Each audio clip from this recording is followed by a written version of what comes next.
Welcome to this week's episode of Campbell and Jones Meet the Monsters, the podcast we chart the cinematic legacy of the classic monsters. I'm John Campbell. With me, as always, Brendan Jones. I'm here. Yes. As usual, I'm training for the eventual day that we end up in a dystopian society run by the church. Yes. And even though we have won the eternal war with vampires, we live a really shitty existence. Yeah. It's interesting that you're rooting, obviously, for humanity to win in this movie, but what they end up with as far as what their life is, I'm like, maybe you should just join the vampires, because human society looks like bullshit. Yeah, we're jumping in already on this, because this is 2011's Priest. Yes. And yeah, I just a mess of a movie, right? Like, it's not a horrible movie like some of the stuff we watch, but this is not a good movie. I find this movie could be a case study where... Yes, I think... Okay, I'm just going to go. Yeah. Concept, pretty awesome concept. Yeah. A lot of the visual design, great. Yeah. Some really tasty action moments. They may not be filmed well, but good ideas some really for set cool pieces. Yeah. Comic booky set pieces. Yeah. Yeah. You've got a great cast, really an outrageously great cast, like better than this movie should have. Absolutely. Oh, absolutely. Yeah. And nothing works. This movie leaves no impression. That's why it's a case study. Yeah. They had a budget too, so you're like, why 60 million is what I have here as the budget. Why does this leave no impression? Why did I sit there going like, okay, this is the most meh of big budget horror movies I've seen. And that was the thing. It took me back to, because I mentioned on the last episode, I saw this in the theater with friend of the show Mike Gergoni, because of course. But this feels like Gergoni and I saw 10 to 15 movies exactly like this with between 2005 and 2015. And that 10-year span, we saw at least probably one movie a year that was very much like this, where it was like, whether it was Ultraviolet or this, or the same director and Paul Bettany making Legion. Remember the Archangel movie? Which is what led to this. Right. Which, by the way, I understand why Paul Bettany, right before he went over to Marvel, was having a meeting about how his career was over, because I get it. You've heard him tell that story about where it was like his agency was just like, you're done. There are no more offers. Yeah. and he said that, and he was like, well, I had a good run. I guess that's it. And then the phone rang, and it was, do you want to come play Vision? Yes. Wow, man. But there definitely was a period of time where Paul Bettany, I've loved since I first saw him in A Knight's Tale, but there was a period of time when he was making Legion and this, where I was like, how is this amazing actor ending up in tons of garbage? Yeah, it doesn't make a lot of sense. And if it was him just following managers' suggestions or whatever, then fire them. Yeah. But at the same time, I'm sitting there going, it's not like he ever disappointed. It's just he's picking, or he's being picked to be in crap. And this is a perfect example. And if from my memory of Legion, he gives a similar performance. This is a terrible use of Paul Bettany. I will agree that one of the big mistakes with him doing Legion and this is that Paul Bettany can do so many different things. Yeah. But when you try to make him a stoic kind of Clint Eastwood badass, it's just what you said. You're using him wrong. It's not that he can't do it. Because he's an amazing amazing actor. Paul Bettany Yeah. works on wit and intelligence, Yep. and he has character running all through him. As a badass, not so much. Like, physically, he can deliver those moments of badassery. Yeah, and I get it. Physically, he's a tall guy. He's in great shape in this movie, and he's got just these great features. Yeah, he's got sort of that angular and bony and cerebral looking face, which is why, again, perfect for Vision. I mean, I couldn't ask for anything better. And talk about all the vision is the perfect part for him also because all those things you just described are contained in in vision. one, yes, The and he intelligence, can the be wit, charming the and soulfulness he romantic and captures. funny. That's the thing that's missing from this character, and it's not Bettany's fault; it's the script's fault. The soulfulness that's in Vision could have been in Priest if you had That's written a true. better script. I think a lot of the problems do lie on the script, where I was saying, here's the question, why doesn't this work? A lot of it is that the script is doing the bare minimum of characterization and backstory. Yeah. Or actually, it gives you, like, the idea of the backstory, but not personal backstory. This guy, I mean, the big Beyond, reveal yeah. towards the end, it's like, that's your daughter, or it's his daughter, and that's supposed to be a big I thing. don't Well, care though yeah, we haven't had that as a mystery. We do know he's out to find his supposed niece at the beginning, because it's the and that's searchers. as emotional as it gets. He's like, Yeah. "Well, screw my pledge to the church. I'm gonna go rogue to Well, and save then my just niece." the idea that it's his daughter, which also they already implied in the scene with by the way, they also just waste a bunch of actors in this movie. Holy crap! Right at the beginning, Yeah, you're both like, "Hey, Stephen it's Moyer. Stephen Moyer. He's no stranger to vampires." And you're like, "Oh, there's Machen and Mick." And Well, because that's what I come was gonna say on, is the Machen and Mick character is supposed to have been the love of Paul Bettany's life that he lost. But they're never in a scene together. None they're of it never in a matters. scene So it's together. the idea that that's his daughter and he gave up the love of her When he and picks up the family who photo, fucking again, cares? at that point in the movie, we're just assuming he's mourning. It's like, that's my bro Yeah, and my yeah, sister-in-law and my niece. yeah. So there's no layer to it that we're understanding, and he just tucks it away. Like, No, okay, that's his daughter. this filmmaker. I'm glad he doesn't. I don't think he's made anything recently, but Scott Stewart got way too many shots at bat here because Yeah. he had done Legion before this, then Priest, then he made a movie called Dark Skies with Kerry Russell that I kind of remember, which was a alien invasion movie. I think. What was that, a movie or a TV show? I thought No, Dark no. Skies was a Oh no, TV you're show. thinking of Falling Skies. Oh, okay. All right. Yes. Yeah, that was with Noah Wiley, and I did watch every episode of that, of course. Okay. Wasn't that Spielberg produced or Yeah, something? it was basically his War of the Worlds movie that Uh, kept going, basically, right? yeah. Like if the aliens didn't die and then the war just Yeah. kept dragged on, that was what Falling Skies was. Pretty good. I was into that because of course I was. I vaguely remember Dark Skies, but another thing that just made no impression. And then I think he did go into some Sci-Fi Channel directing, which is like, yeah, this guy. Well, because oh, that's right. Remember, he turned Legion into a Sci-Fi Channel show. It was called Oh. Dominion, where he Well, continued his whole universe of the here's what I Archangel take War from and this stuff. guy. This guy, it's almost appropriate that we're talking about him after a Uwe Boll movie. Yeah, This guy seems to me, and boy, is this coming hard, but he seems to me a more capable Uwe Boll. yeah, A director that doesn't really have a vision, but is somewhat competent, and is chasing genre stuff and stuff that he's like, wouldn't it be cool if? yeah, Another thing, in addition to a very thin and weak script, this movie, all of his directorial choices, I mean, they're not uniformly bad, but he's going really hard into, for his cinematography, it is muddled yeah, and dark to the extent where I get it. I mean, they're fighting vampires and they're shooting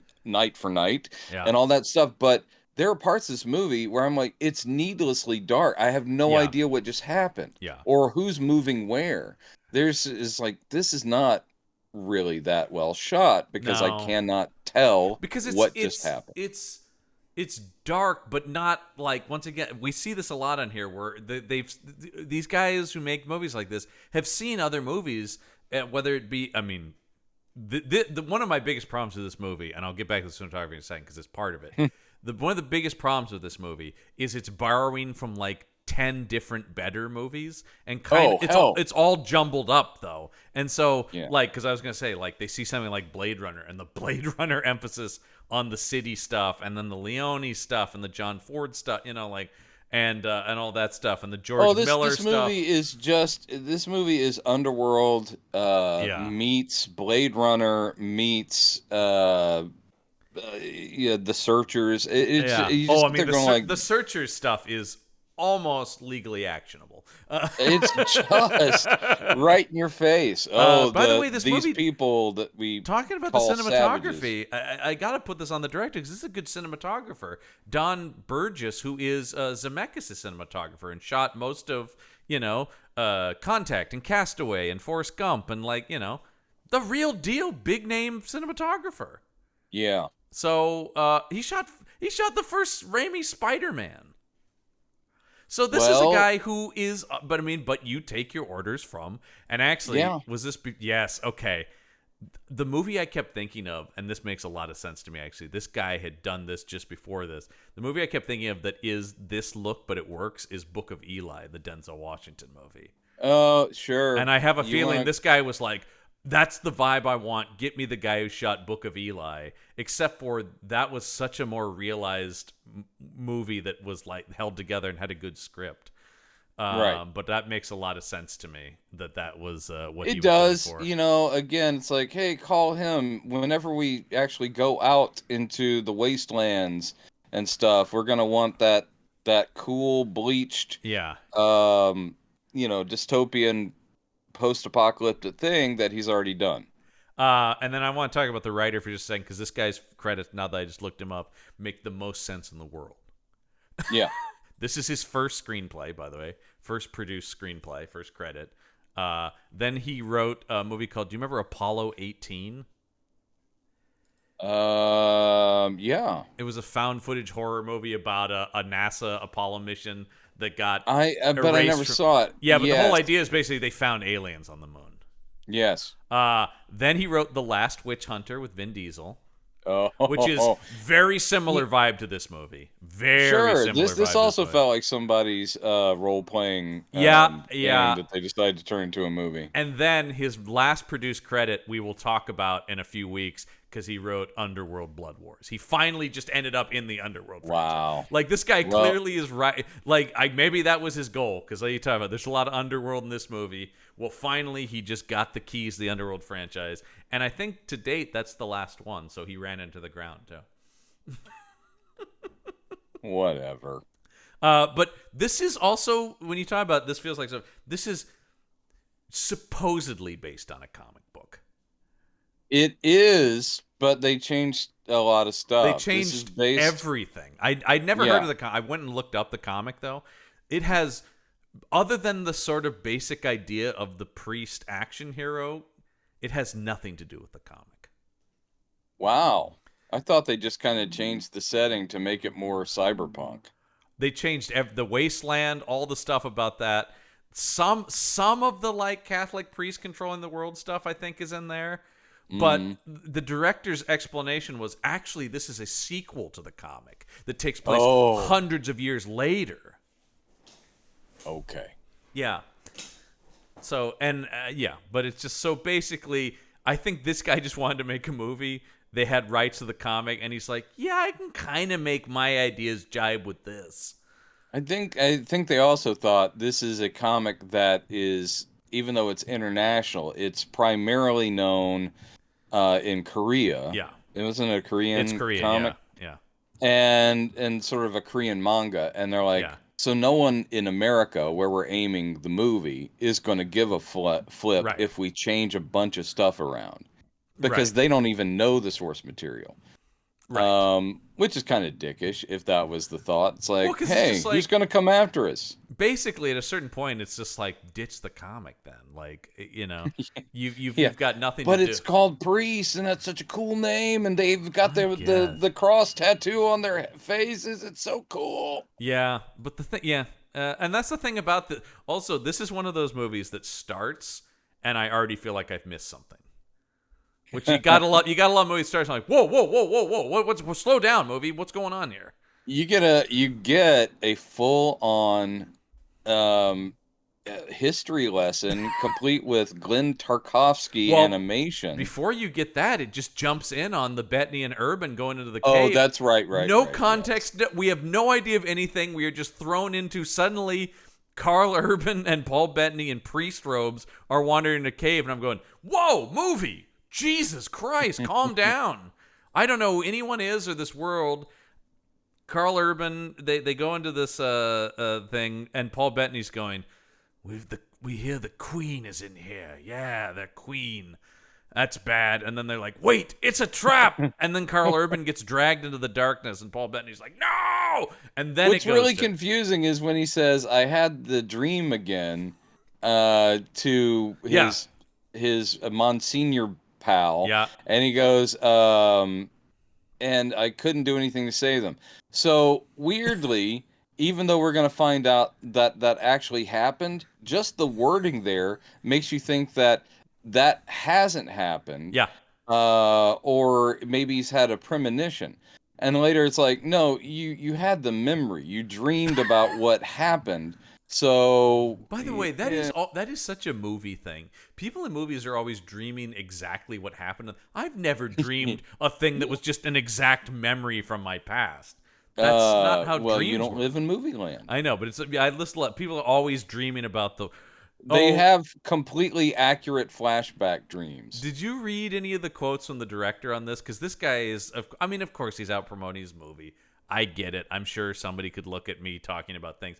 I have, but whatever. But this guy's so far up his own ass about this movie, where he's just going. He goes, I really wanted to get into this idea of them being like Vietnam vets that can't escape the trauma. It's like, yeah, number one, this isn't really the movie to do that seriously, and number two, it's so like everything in the movie. There's Maggie Q also has a thing later about like, I wake up shaking every night thinking I'm back on the front lines. You're like, yeah. But you don't really want to get into that movie. The vampire human wars, of which Priest, our lead character, because that's where we get to the Tarkovsky opening. Yeah, who he was a big hero of it, and also seems to be, with the exception of Maggie Q, the only one of the priests that was ever effective. Because I will say, when we see other priests in the movie, they get taken out so quick. I'm like, what? Did you love that? Guys fight a whole fucking war? Do you love that line when sheriff guy Cam Gigagent or whatever, however you say his name, Gigadent? I don't know. I'm not trying it. Anyway, when he's just like, I don't understand. How did this vampire take out 3 priests? And Paul Bettany's like, he must be more powerful than anything we've seen. It's like, I don't know, those guys seem pretty ineffective. They kind of just stood there. That was, one of them literally does just the martial arts equivalent of the swordsman in Raiders, where he just comes at a vampire, wowing him with all the whip, before he actually attacks. Then he's instantly taken out. His heart gets ripped out. Another Indiana Jones move, actually.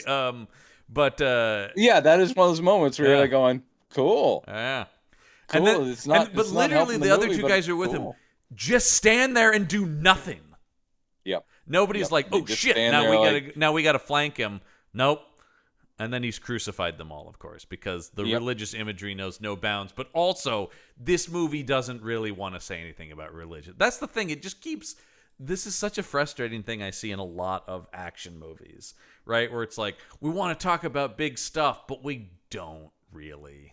No, in this case, all they're doing is making the church another Orwellian overlord bureaucracy, which that is a satire in and of itself. But no, they're not getting into faith.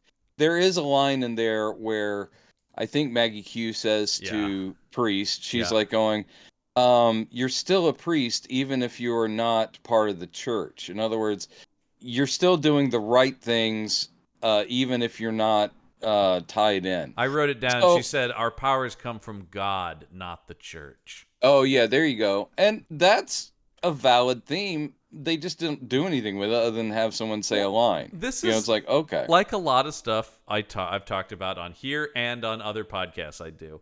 This is one of those things that sets up like 7 threads that could be movies unto themselves, but all get stacked into this 87-minute movie. By the way, also credits start at minute 80. I've been tracking this where it's like, so there's really so... Oh, the credits don't start at minute 80, do they? Yeah.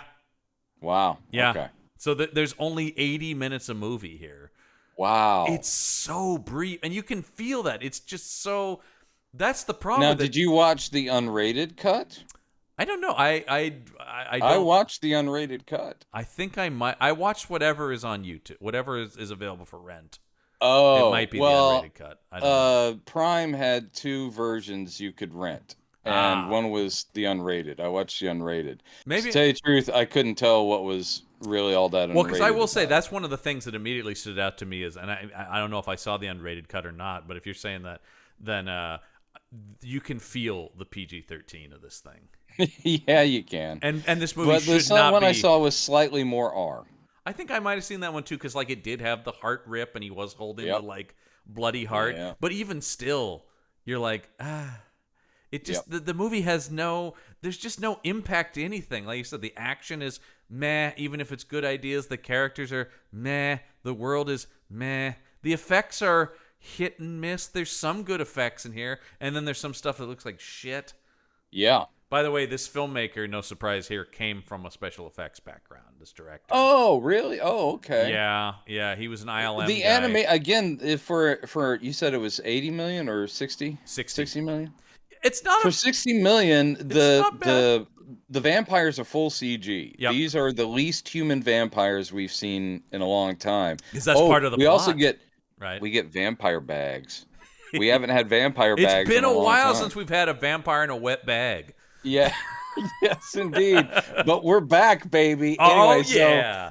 so these things actually they look pretty good. The animation's They're not pretty bad. good. So they got their money's worth.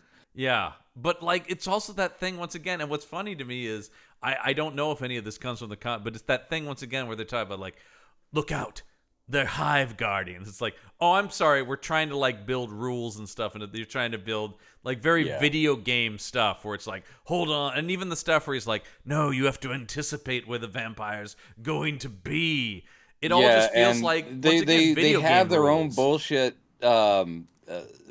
society for vampires, even though vampires are literally bestial and just Yes. growl and hiss.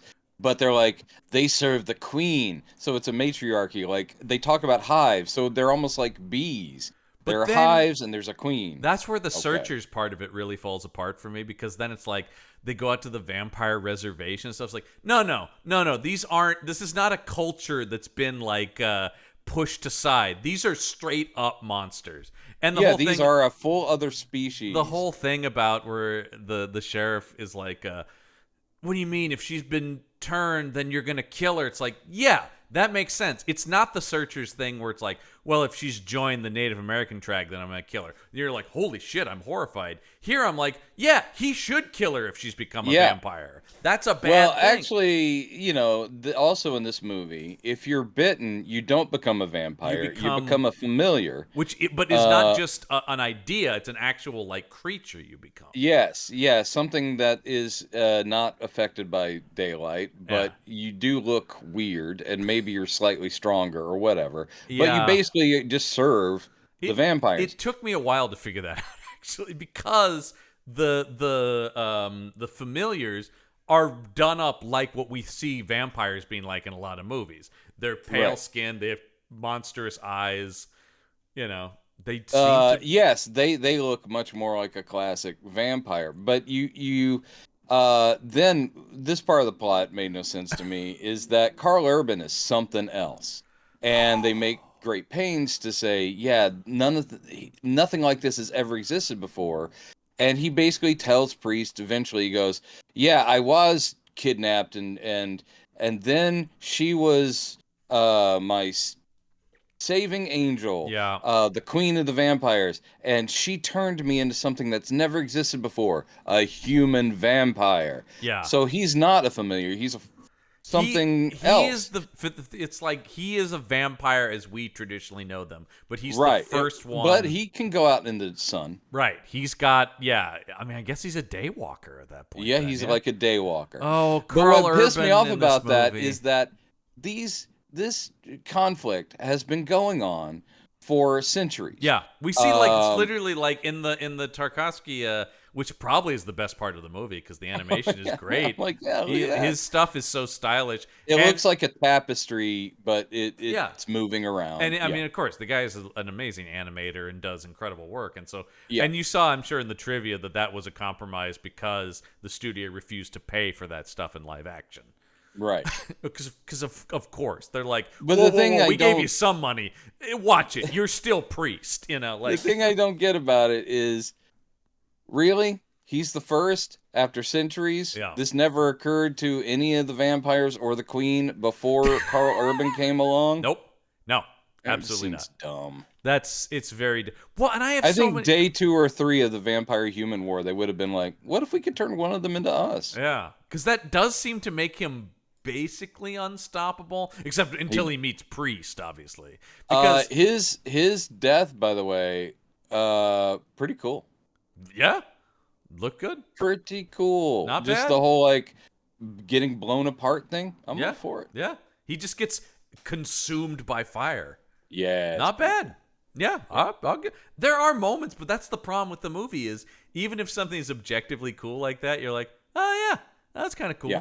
But I'm not going like, It- oh yeah, fuck him up, Carl Urban or whatever. You know? There are also a lot of moments where they're trying really hard to convince you how cool it is. That I Because- hate that. I hate that energy in a movie too. Absolutely. Carl Urban, who needs no help to be charismatic, magnetic, I all mean, that shit. that's the Love me thing. some Our Carl hero Urban. and villain are two of the most interesting and compelling actors. Like, And both of them doing very decent American accents Yep. because they're supposed to be American. I'm like, all right, that's great. yeah, But- by the way, he's doing a little bit of Southern Urban, and I was going, ooh, Yeah, there's a little bones in here, isn't a there? little bit, a Yeah, little bit. Every once in a while, certain words. But I'm like, because he's got like because he's got the badass, good, the bad, and the ugly hat, Yeah. you're like, okay, I get it. doing, yeah. But when he's doing like Wait, are you saying there are Leone when the vampires references? No, yeah. attack the city Yeah. and he's doing like the orchestration Yeah. movements, you're like, that's supposed to be a just an awesome villain moment, but it feels so sweaty to me. I'm Yeah. like, oh, Espe- sorry, man, that's espe- not I mean, and working. they give him the villain monologue where he's like, the church doesn't want me to sin. Yeah, But what is yeah. life without sin? And you're like, Yeah, it's like God, you're a he's like, good actor, but a this life is without bad. sin is a life without fun. Yeah, he's a good actor, but man, that is just the most bullshit Joker-esque, Yep. Yep. I was trying to see, where did he do... Okay, he does Dread right after this. Man, what a step up. Yep. Because Dread is just fucking fantastic. Yep. And does a lot of the similar aesthetics of this movie much better. Anywho, so yeah, we get our okay. So in the prologue, the anime prologue, so the hundreds of thousands of years of or thousands of years of Yep. the eternal battle between like there was man and there was vampire, and Right. from day one they fought. And they show that human history kind of goes along a similar path to what we're familiar with, only with nonstop fighting of vampires. The whole time they were fighting vampires until the priests came along, and they Yeah. are so vague about these priests. They really are. They're They like these people were trained since birth or since they were young, and they have amazing powers. I'm That's like, the thing. amazing powers? Where are those coming from? That's it exactly. This is trained by the church, but you're like, and the training gave them powers? I don't Yeah. understand. Like, because that's the thing. Is it because of course the director also was going like, what's really cool is the priests are a lot like Jedi, and so I'm going like, Yeah. But are they literally like Jedi, where like people have power, so the church picks them? Unclear in the movie, but then they talk about Paul Bettany didn't become a priest. He's a rare example of a guy who became a priest as an adult. Right. But so After did he had already but- impregnated Yeah. the love of his life. yeah, imagine Amek. I mean, no one's blaming him. Holy mackerel, man. But that woman still looks incredible. Turned the church down. It's like, I know I should be your hero priest, but do you see who I'm with right now? Have you seen Shelley? I'm just saying. Ooh. Beautiful lady. Anyway, And an age, the woman still looks amazing. It's I incredible. know. It's I incredible. know. Yeah. There's some good And genes. she has absolutely nothing to do in this movie. Other than be intense and say, "Don't make a sound," and then I of also- course doesn't matter anymore. I love that. There's like, we got to get Lily Collins, who's a good actor, who's doing nothing in this. Right. But I this is also like what, second movie or something? It's got to or be, at but least it's a non-underworld movie. She was not in Paris yet. And she was not in Paris. But oh yeah, because oh god, this same year she's in Abduction, the attempt to turn Taylor Lautner into an action star. Yeah. What if Jason Bourne, but it was Taylor Lautner? America said no. Yeah. No, please don't. Anyway, but she's a good actor, but I just like the idea that they're like, yeah, because the vampires come and they're like, quick, get in this bunker or whatever, and then they just immediately find her anyway. So what was the point of they any just of it? put her in the cellar. Yeah. And she doesn't make a noise, but they just find her anyway. Carl Urban knows who's there anyway, and Yeah. he just opens the cellar and she screams. Good scream. Yeah. Hey, it's those Phil Collins genes, man. That's what it is. Yeah. She's got that Genesis voice. Yeah, so that sets off our because we do talk about so the idea basically in this world is that these priests just defeated all the vampires. The vampire war ended a while ago, and then basically, I guess, is this also meant to be like, I'm sure the director would say it is, like the way that we just threw veterans to the side of society, because the priests have basically just been like tossed out by the church, and it's just like, good luck. Yeah. And there's no work for them. That's the Vietnam thing. I know what he was going for. It's like, they're the ones who did the hard stuff. Yeah. They saved us all. But when they came back, no one wanted to know them or be around them. They didn't want to be reminded, and they didn't want to feel guilty. You're like, okay, no, exactly. That's the thing where it's like, I see all of it, but you're just like, this is the wrong movie for that. You got it. The tone of this, you can't pull that off. Like, no. Why even try? Like that. That's the thing, is this movie needed to be either more. Well, I think it would be very tough to make the more serious version, or it needed to be pulpier. Yeah, actually, that's it. You needed to pick the lane, and it could have been a success, perhaps either way. I would have more fun with this being much more pulpy. Yeah. Like, embrace because the going comic too booky. serious with a story about, church society fighting vampires for century could be a real slog. Because that's the thing. This it makes thing it is boring. a slog. Also, there is no moments of. I don't need jokes, but there's no moments of light or levity. And it's not as fun. good as Bettany is. Yeah, he is.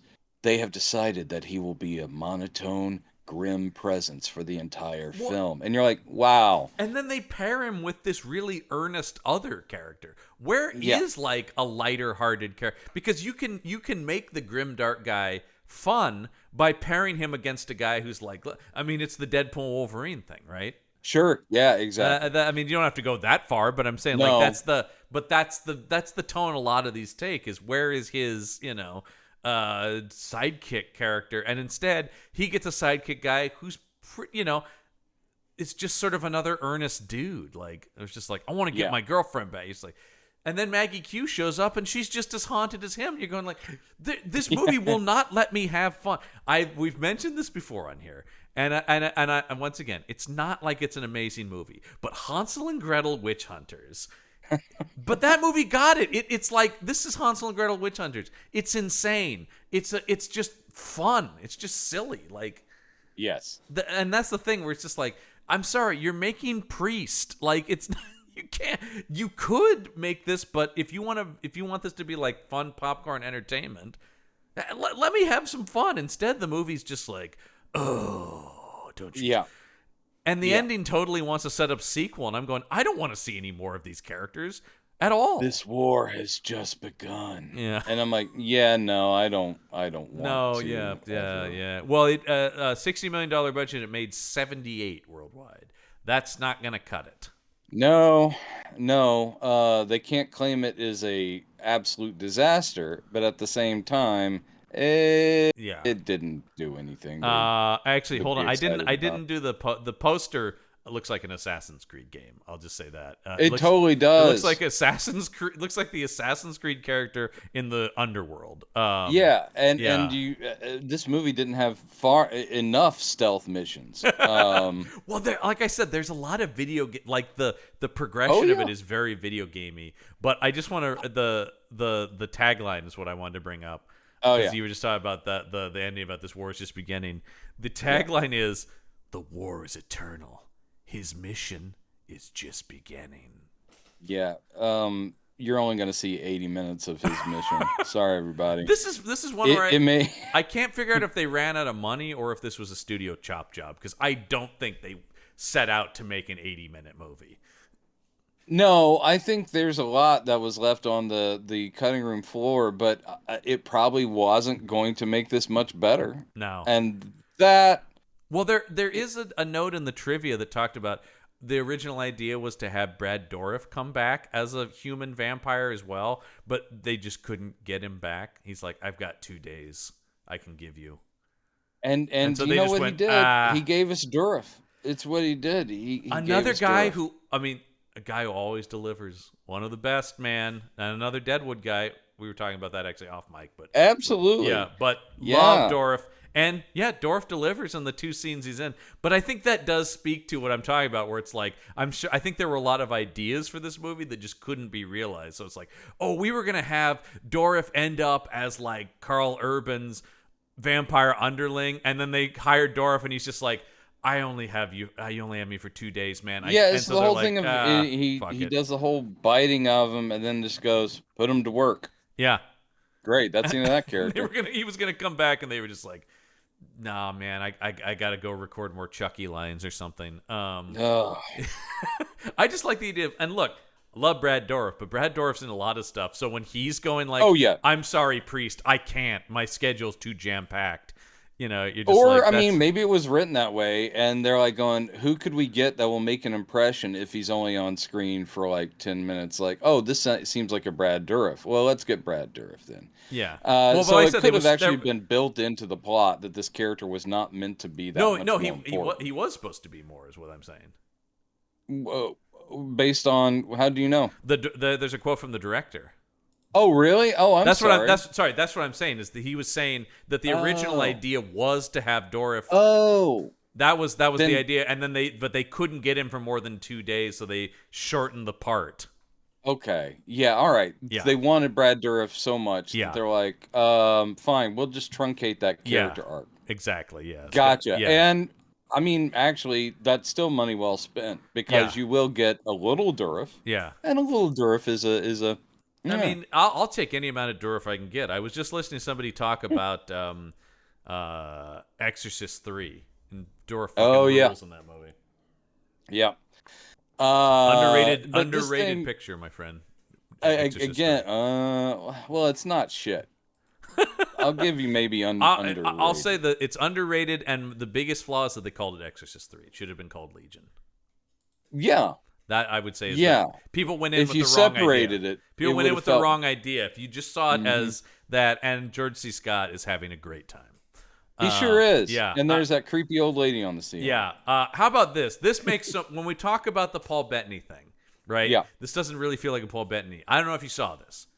This was originally a vehicle for Gerard Butler, and that Yeah, I makes saw that. so much more sense. It does. Because this is a Gerard Butler, growly, yeah. dark, Yeah. like he would have been Scottish though, because Gerard Butler's never not Scottish.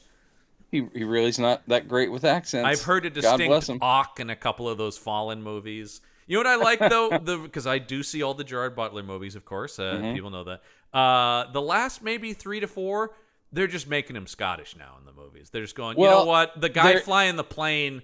There's no reason the pilot can't just be from Scotland. It doesn't matter. The thing with the Fallen movies, I guess, do they ever give them like a cheesy out like they always did with Arnold Schwarzenegger, No. where it's like he's lived in America most of his life, but he's originally from, and that's always just to explain No. the fact that he's got this. No, outrageous they in accent. fact go so far the other way that you meet his father, Nick Nolte.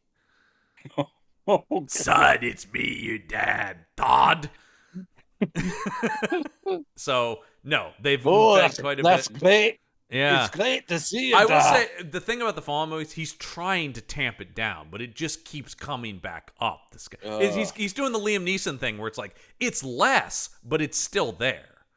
Paul, I will say this: our friend Paul Bettany is doing a decent job. Sure. But again, it's all just whispery Clint Eastwood Well, knockoff. It really does that's it sound like exactly. It's just that's not what he's trying to do. asking anything of him. He's playing one level the whole. Like, there's also no moment like the movie reveals that Lily Collins is his daughter as a plot reveal, but there's Yeah. no scene between him and her that is like an emotional thing about it. No, It- because it's in the middle of the battle scene that she finds out the yeah, final battle. So all it is like a couple of meaningful glances and him saying, "I'm not going to let go of you," yeah. and that's And it. then even after he saves her and he's sort of holding her, she then just immediately gets up and runs to her sheriff boyfriend. And we're not. Yes. They don't even have a moment of. We gotta get back on this. Sorry.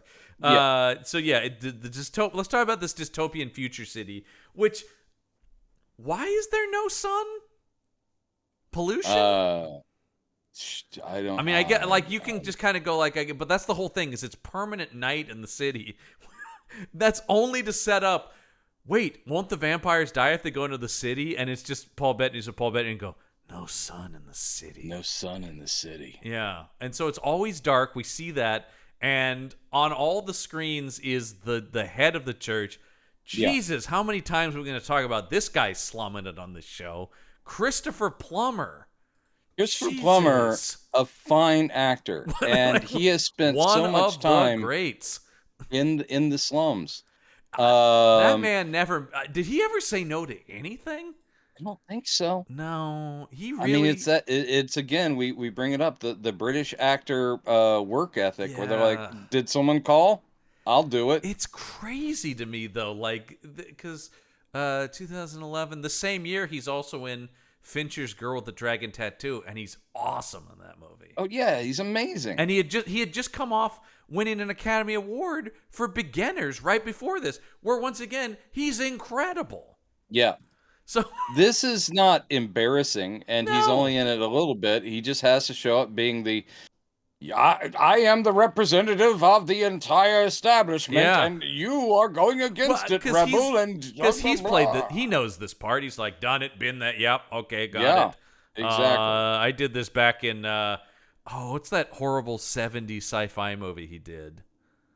Oh, I'm sorry. You'll have to be more specific. With Hasselhoff, though.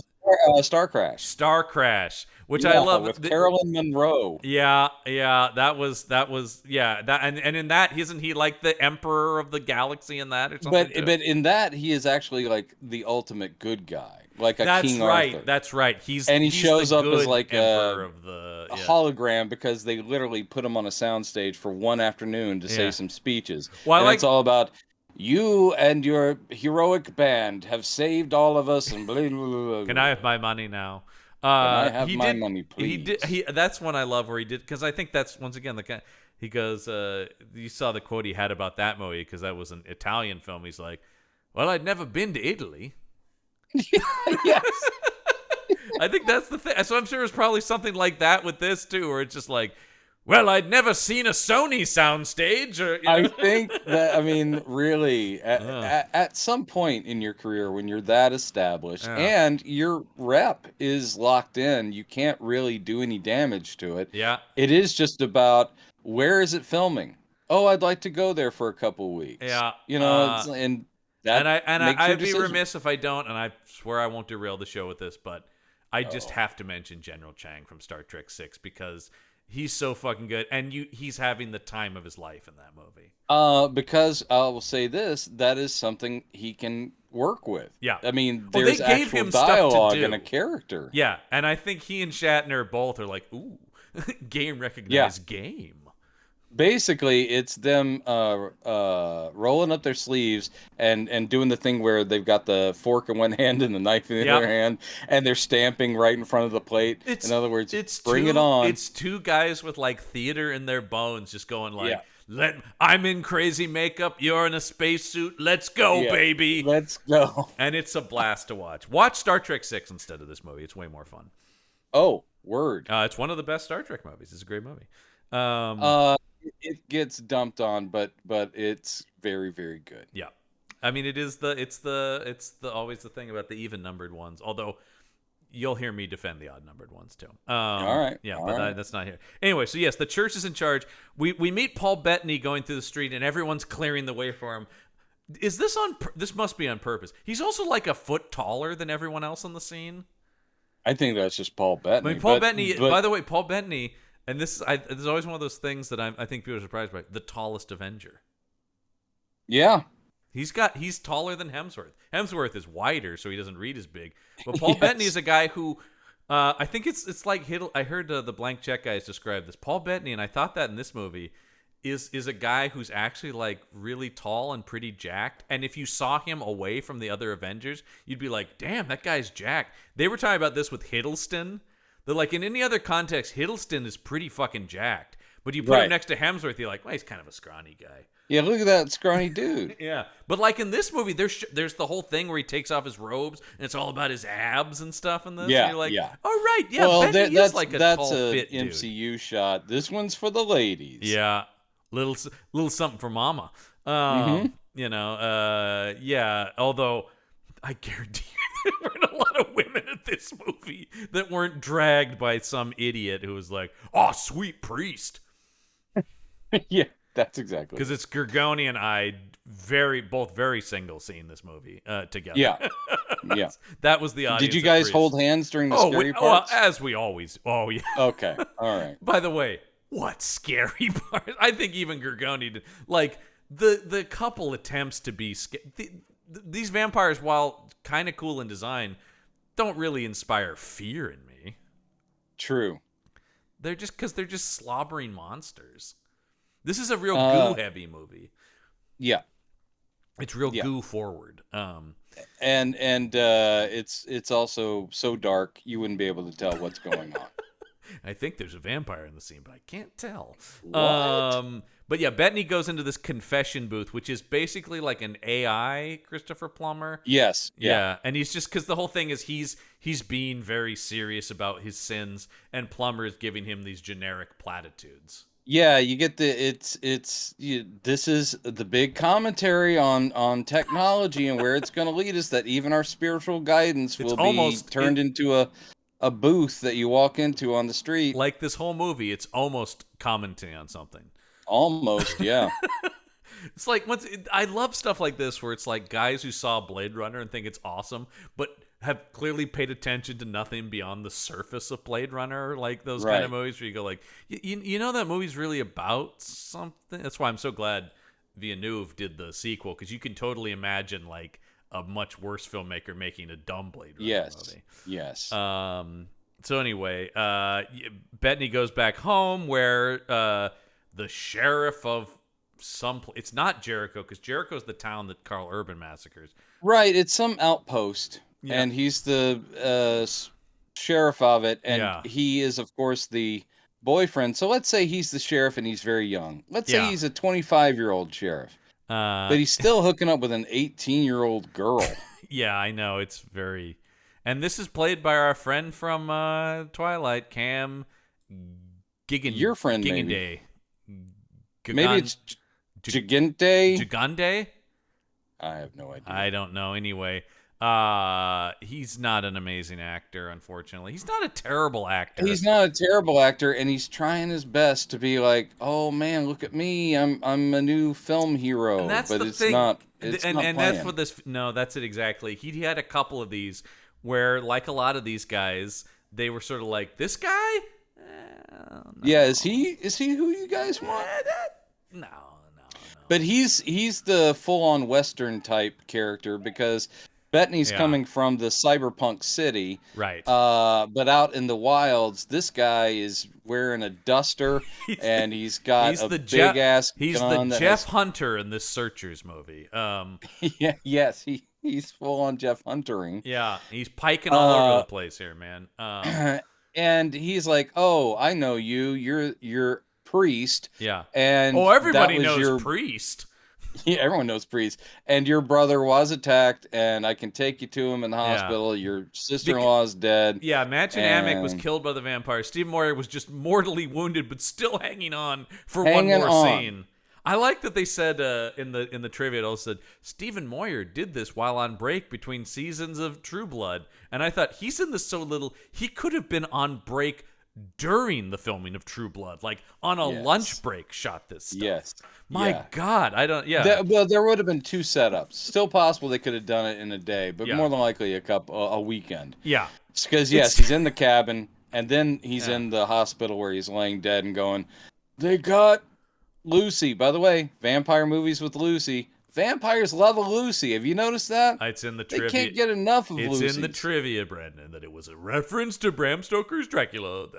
Oh, okay. Yeah. That. Also, but I mean, clearly, if you have a Lucy in a vampire movie, that's what you're doing. Also, the sheriff's name is Hicks. Yeah. Which is, of course, Michael Biehn, and Aliens is also Hicks. I don't know if you've been watching it, and this is slightly deraily, but Wyatt Earp and the Cowboy War on Netflix. I haven't started yet. I'm very excited to watch it, though, of course. For a docudrama, it's great, mainly due to Ed Harris's narration. That's a big selling point. Not only is that something I'm massively interested in, but I see Ed Harris's name on something, and I'm there. And he's very engaged, so that I'm like, dude, oh God. Here's a big shock about that guy. You'd never guess. That dude loves cowboys. Apparently so. No, nothing about him would say that. No. And it's good. You'll enjoy it. Yeah. But the guy playing Wyatt Earp for the whole thing is giving such strong Bean vibes. That's interesting because, of course, being in a Wyatt Earp movie, but not as Wyatt Earp. Right. So it's pretty amazing. He's not bad, but all these people are unknowns. Well, and actually, that's the energy you need for this guy. You want a Bean type, and instead we get a guy from the OC. Yeah. Yes. Literally, probably actually from the OC. Oh, no. But also from... He's literally from the OC. It's like the TV show and the actual place. There actually, born in Tacoma, Washington. He's a Pacific Northwest guy. So, hey, that's not bad. I do think this guy, by the way, he's still working. But if you look now, he's graduated to, or I guess graduated to is maybe too kind. Like I said, he's funny in a supporting part in Violent Night. And he's one of Michael B. Jordan's Navy SEAL team in Without Remorse. You're like, that reads. He's in him and Scott Eastwood are up for the same parts, I feel like. Oh, right? Where it's like, do you need military guy who's not main military guy, you know? Yeah, do you need team member? Yeah, because it's like Scott Eastwood's in the A or Suicide Squad as Army guy that's not Rick Flag. Yeah, and you're like, true. Yeah, that makes sense. You know, you're no Kinnaman, okay? Oh, by the way, yeah, Kinnaman also. I feel like actually now, if they made Priest now, they'd get Kinnaman would be up for Priest. He would be great. Yeah. But again, they still need to work on that script. They still do, but like, yeah, that's the thing about. So anyway, yeah, the script. So he goes, "Hey, your niece is missing, and vampires took her, and I know you're really good at killing vampires, and we've got to move this plot along." And Priest says, I'm gonna go find her. You just stay here. You know, it's like I don't want anyone tagging along. Guess what? Sheriff's gonna do anyway. Well, he's gonna tag along because Paul Bettany's like, first I got to go talk to the Monsignors. Yeah, and try because he wants to be reinstated. Whatever this, I don't fully understand. The movie really has no interest in actually building the world, but like, I basically it's like I want my badge back. Well, yeah, but it's also I want them to sign off on this. Yeah. I want he asks them for authority again as a priest. Yes, he still wants their okay to go off on this mission. The thing is that they're not necessarily corrupt or evil. They just refuse to accept that vampires are back. Yeah, Christopher Plummer's like, "Are you crazy? The war is over." Yeah, and if you keep saying that there are vampires still out there, it's gonna upset everybody. And then the one other Monsignor who's like, well, maybe, is another good character actor, Alan Dale, who's in a million things, including the OC, where he was the grandfather. That's true. But I know him as from he was the evil rich guy on Lost. That was the father of Sonya Walger's character. That's right. Yeah. And he's he's one of those solid, guys who always solid. He's good here, and he gets he's a the couple sympathetic scenes. Monsignor. He's in the same. He's not at the level, but he's in that range of like Christopher Plummer's. Like, I'm older British man with authority. Yeah, yeah, He's also in the Marvel movies as one of the council of people that Nick Fury talks to. yes. Yeah, because once again, He's a hologram head. he's a guy who, if you look, has played a lot of judges, generals, whatever, anything Yeah. like that.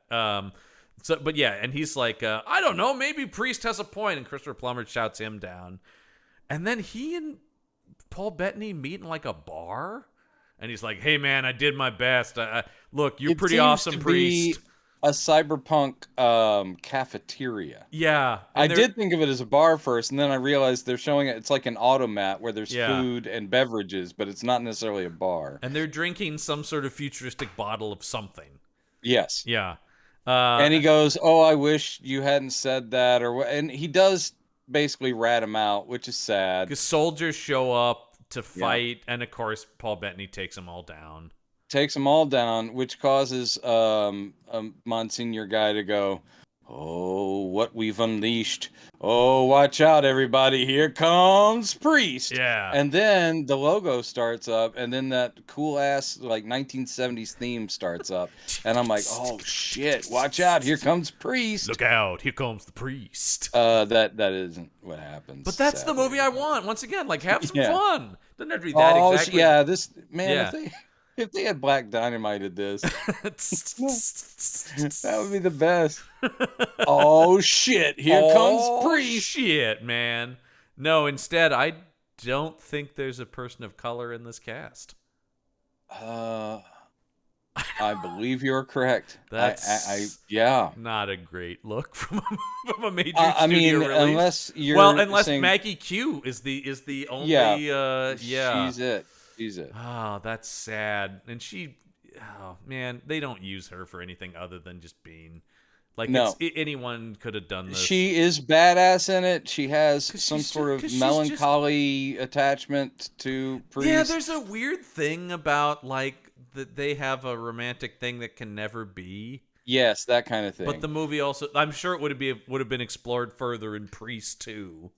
And I will say this: she's also very pretty. Yeah, I mean, she Yeah. didn't have to do anything to bring that, but yeah. She's a stunning woman who's a good actor and an excellent Yeah. martial artist. Yeah, it's what a combo, that lady. I'm very happy that she's joining the Boss universe. Is she? Yeah, she's gonna first premiere as another Mike Connolly character, Renee Ballard, on Bosch before spinning off into her own show. Are there people that are upset that she's clearly not a Renee Ballard type? Of course. I don't even know the character, but Yeah. I can assume there are people that are going, "I don't remember Renee Ballard being Asian." I'm trying to remember if I don't recall in the books if that It's okay. what race We're she gonna is, let it but go. yeah, I'm sure there are people who are furious. Ugh. But Well, she's gonna be anyway, great. you're lucky to be getting her, so shut up. Yeah. She's a treasure. We love Maggie Q. Yeah. By the way, instead of watching this, watch The Protege with her and Michael Keaton. Very good action movie. Actually, I've never seen it. It's pretty good. Martin I was Campbell, interested when it came out. directed by Martin Campbell. Yeah, there you go. Yeah. Who, as long as he doesn't make superhero movies, great action director. Man's not interested in superhero movies, and it fucking Green showed. Lantern is an overlooked masterpiece. That's the way we're even. He's like, yeah, I didn't give a shit, and I think it shows.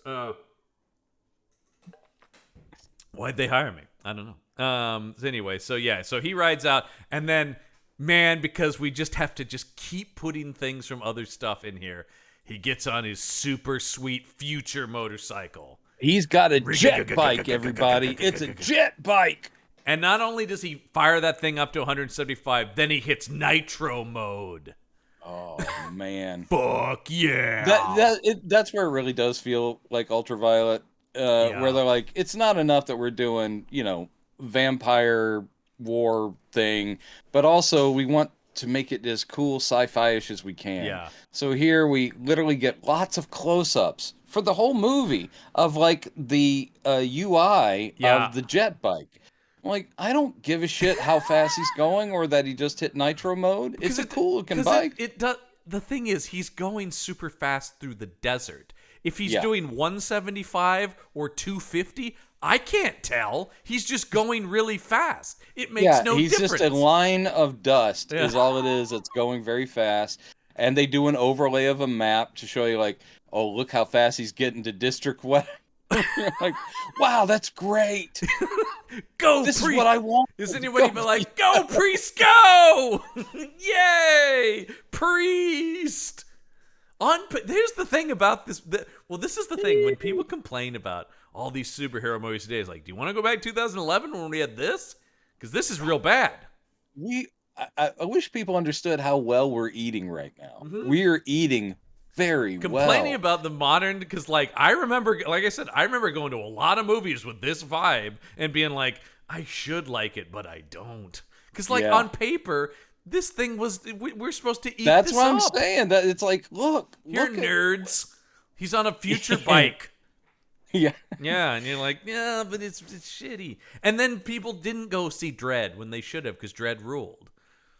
Dredd was awesome. Yeah. People slept on Dredd, and I can't forgive the world. No, for us not getting a sequel. To quote your brother, we failed Dredd. Absolutely, we failed Dredd. It was so good, people. So good. We should be. You know who got that? You know who got it? Urban. He Yeah. got it. Urban. He knew that character. Urban got it, man. And we should be on our fourth Carl Urban Dredd movie by now. Damn it! Damn it! Right. Come on. The anger has never gone. Oh, away. also, do you like the? I forgot. I wrote this down. The moment when they're telling him not to go, and he snaps his metal rosary beads. Oh man! In slow. By the way, if you couldn't tell from all the shots, this was Priest 3D when it came out.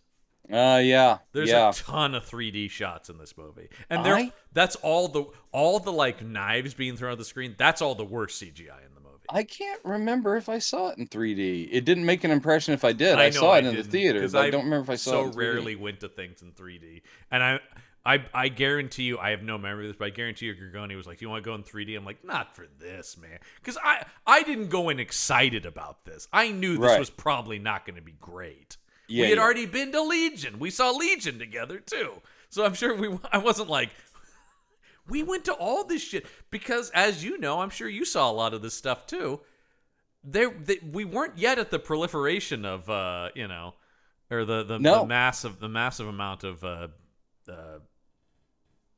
good genre shit. Yeah, good genre. So it was just like, I don't know, there's a guy with powers fighting vampires. What you can get. I like Bettany. I like Urban. Urban, I think I went based on. Remember when Urban was like a secret that like only kind of like nerds really knew who he was? Yeah. That's a weird thing because now he's on The Boys and everybody watches that and stuff like that. But yeah. it used to be like Urban was almost like in a Bruce Campbell kind of camp of like all fucking if those Trek movies had done better, then he would be even more of a household name. But obviously The Boys is that's what's done that for him. But it's interesting because like he was in Lord of the Rings, Yeah. But he was amongst a million people in Lord of the Rings. Yes, that's the thing. He's part of this amazing ensemble. Yeah. So anyway, so he's on his. So anyway, so he joins up with the sheriff, and they run into the aforementioned Brad Dourif, who's meant to be like a snake oil salesman selling people holy water. He's a medicine man, and he's trying to sell like bullshit, like preventative cures for the vampires or some nonsense. None of this comes to anything, by the way. Like I enjoy because Dourif is given Dourif, but you could cut out Dourif entirely and it wouldn't have affected the movie. The only thing it does, this is all just plot mechanics. It's just so that Dourif can see Priest and then later tell Carl Urban about it. Right.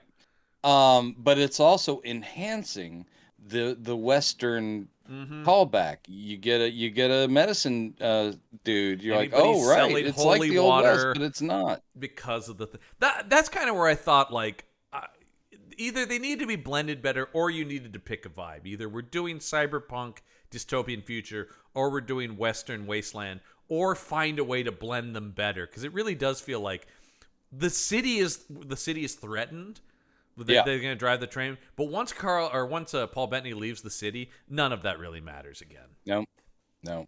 And so it almost just feels like that was expensive. Did you need to spend all that money? basically it. Yeah, just take the, because like at a certain point, just take the George Miller. Like if we just drive out into the desert, then we're not There's a building lot of things. George Miller ripoff in this too. Yeah, you name it. Here, you could make a whole list of directors they're ripping off. Yeah, Because I absolutely. did think. Were you surprised at how relaxed the score was? Because all the Leone stuff, I was waiting for the like. Actually, the opening credits, I was sitting there going, "Wow, they are full tilt trying to steal some Elfman vibes," Mm, because it sounded Batman-y, and I it was like, did. "What?" And I didn't remember this movie score, so it's Yeah, like this is like seeing it for the first time, and I'm like, "Wow, that's blatant." But then that goes away, and then it that's just kind of becomes stock. That's the I thing. don't It's just like remember it. anything from it. No, because that also would have been an approach, is to go like cool and kind of gothic and Yeah, the Elfman-y, or like I said, you could have gone Morricone with the Western, and instead, right. that's the problem with this movie. It's just a hodgepodge of stuff that doesn't jibe at all. Nope. Nope. So anyway, they talk to Steve Moyer, who just does a like, except for he does get the things. He goes, "You have to find her and bring her back, and also kill them all, brother." Yeah, yeah. He is about 5 seconds away from just going, "Avenge It's me!" pretty much that, and he's just like, "I have to get back to the set of True Blood." Yeah. Where my hot girlfriend who will be my wife Yeah. and I get to do a TV show together. Steve Moyer, no dummy. He locked that up. Oh, that You was a got smart move. you got to lock that down. And Hmm. another Arrested Development. Oh well, no, you got to lock that down. So then we cut to Paul Bettany. Kind of once again, there's like kind of some cool imagery where he's just sitting there carving crosses into bullets. Right. It's kind of cool.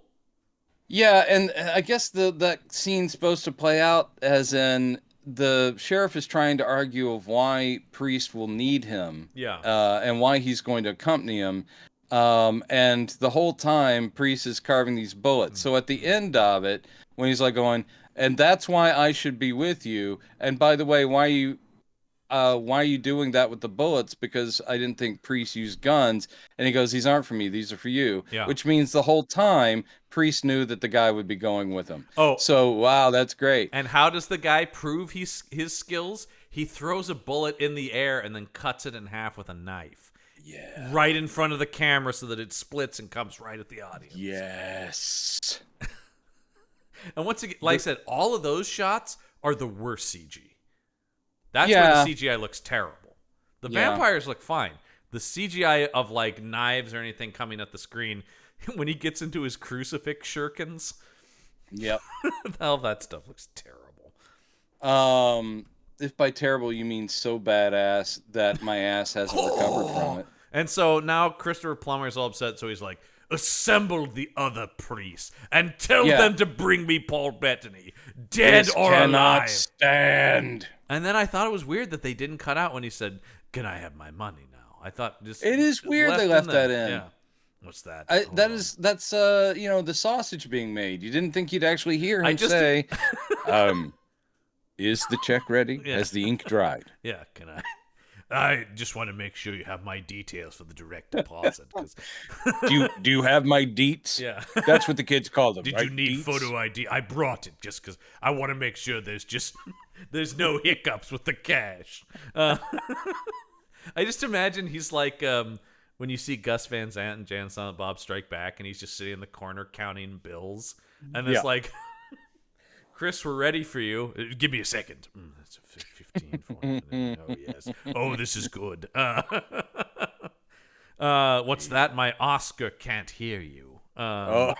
You need to speak a little louder. My Oscar Yeah. didn't quite catch that. It's the gold member thing, right? Where Austin Powers questions Steven Spielberg and just pulls out his Oscar. Really? Because my friend here thinks it's going just fine.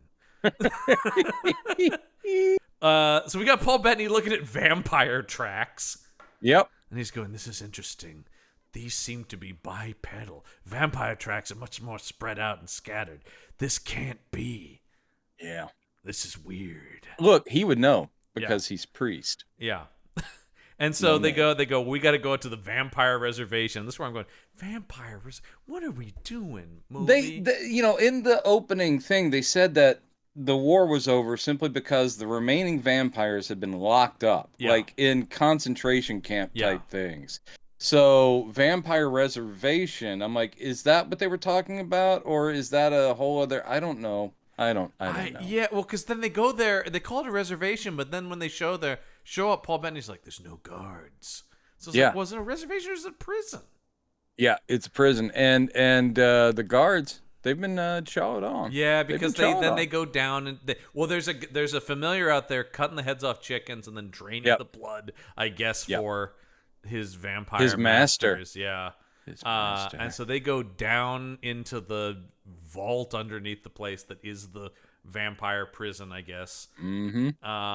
And Paul Bettany starts questioning vampires, and then when they get back up to the surface, they're like, "Oh no, the sun's going down." Oh shit! And that sun goes down so fast that I was like, for a second, I'm like, "Are they doing something? Is that the idea?" The familiar is trying to make it like, well, this whole time that we've been talking, I was just killing time because I knew that within seconds it would be night. So you are fucked now. And I'm like, what? Again, the sun doesn't just drop out of the fucking sky. That is not as far as I know. Yeah, that is not how the sun works. Yeah. No. It's just like, it's full daylight and then goes whoop and it's darkness. And they're like, oh shit. And that's when Priest says to Sheriff Guy, like, yeah, you better watch out. Yeah, because he opens up his Bible and out of it come these crucifix shurikens. They're the most awesome. I don't know why you keep laughing. They're so cool. And then those go. Well, the thing is, he opens the Bible. He starts reciting scripture, and the familiar's laughing. He's like going, "Those words have no power, priest." And then, but then you look from above, and it's just these compartments in the Bible, and the things jump into midair. Yeah. And then he is so fast because he has so many powers that he's able to, one by one, catch them as they're coming down and send them on their way. It's ridiculous. Even the Flash would be like, oh, wait, how many of those? Well, that's the thing where it's like, they just talk, that's the thing at the beginning, right? Where they go like, these priests had special abilities, but then they're pretty vague. I guess super speed's involved in there. I guess some sort of super speed. I guess, yeah. And so, he kills all these people. Anyway, some stuff. Well, because there's a scene where they do the classic thing where it's like he kills a couple vampires, and then another one grabs Bettany and takes him down in a hole. You hear a struggle, and then just Bettany crawls out, and he's like, "Yeah, that's right. I killed him off screen. What are you gonna do about that? Huh?" And then he's like, "All right, I think I know." And then this is where he's just like, "Well, anyway, if this is where they are here, then their hive must be over there." He's so good at this. Really, you know why we survived that war. So Brad Dourif, meanwhile, goes to Carl Urban, who's just riding a vampire train around. Yeah, the train, again, them trying to be as Western as they can. Yeah. So Carl Urban and his vampire outlaws and wet sacks. There's also a thing, by the way, when they went down the vault, and I guess this is the idea of what the sacks are. The sheriff puts his hand in like some goo, and Paul Bettany just goes, "Yeah, they excrete it." That's nice.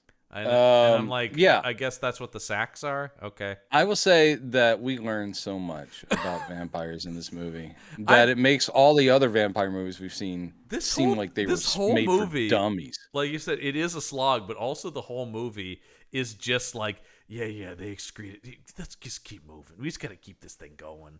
Yeah. And no one's sitting there making notes. No one's ever going to be talking about this on a podcast. Yeah, nobody is meticulously taking notes of this on a Wednesday morning. Oh. Sitting there going, yes, all right. Oh, no, it's actually Wednesday afternoon, and you know what I'll be saying soon. Yeah, no, I meant to say I got up this morning and watched this movie. Oh, you watched it this morning. I watched it late when I got in from my No, I watched it this morning. I'm like eating breakfast and watching Priest with my iPad to take notes on. Wow. Yeah.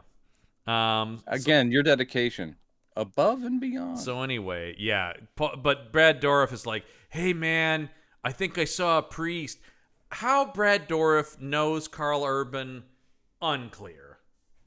But I mean, he's got only priests have that tattoo. That's how he knows Paul Bettany. How does he know Carl Oh, Urban? And Carl Urban is I traveling see. How around does he in know Carl secret on a Urban? train. This You're guy was right. just some guy out there. And yet They somehow he don't got explain that at aboard all. Carl Urban's secret train. By the way, I would love it if there There's was no- like an album called Carl Urban's Secret Train where he just did like old Western song covers. I'd buy it.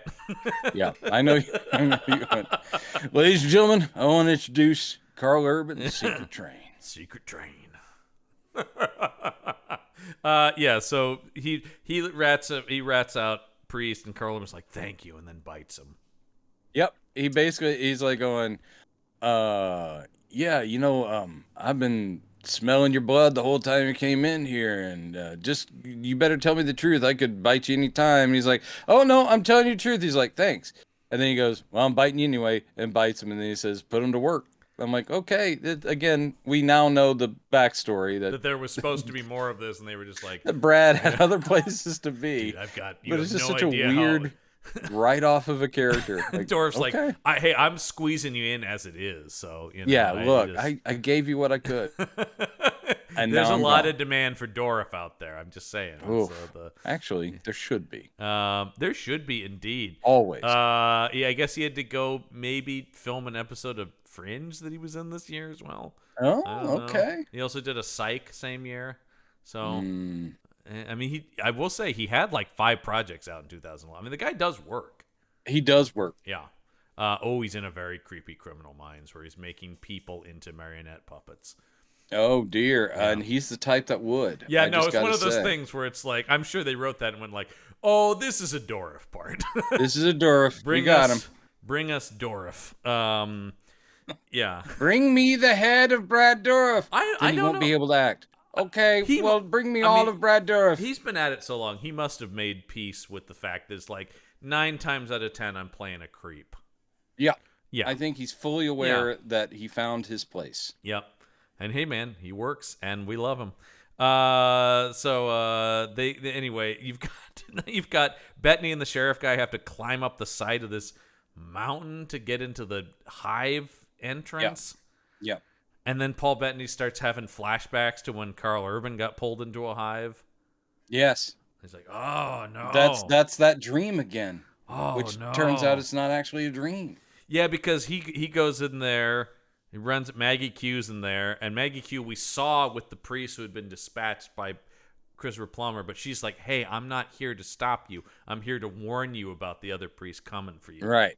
Yeah, because I still like you. Yeah, but they don't have time to talk about that, because once again, there's no time in this movie, ever. Nope. There's no time. Move it. Because Move it along. a hive guardian is attacking. Now, what's the I guess a hive guardian seems to be like basically the same design as a vampire, but it's a little bulkier.